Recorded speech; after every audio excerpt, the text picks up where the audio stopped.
Hey, it's Attorney General Josh Stein, and I am here with our latest edition of Civics with Stein. And today I want to talk about economic systems.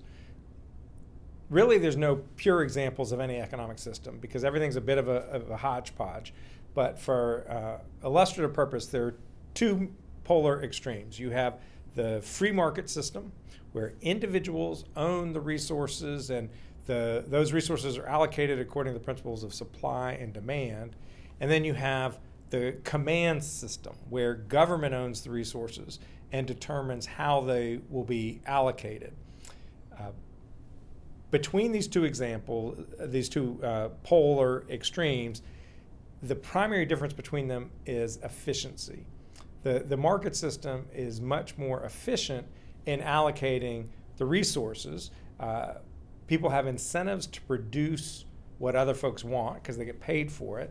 They have incentives to innovate, so they actually produce things that the market doesn't even know, that people don't even know that they want. And you get more customer satisfaction because if it isn't quite right, somebody else will produce it a little bit better and the market will drive it in that direction. Other names for the market system are capitalism or the free enterprise system.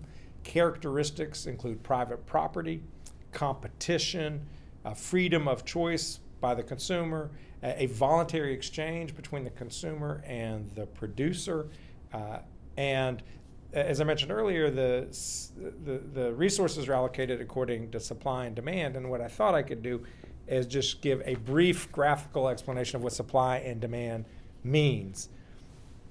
The idea is that you have the price of a good and the number of a good.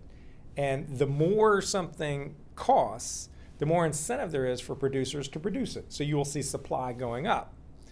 Conversely, the more something costs, consumers will demand less. So the demand will go down. It will decrease. The quantity will decrease as the price increases.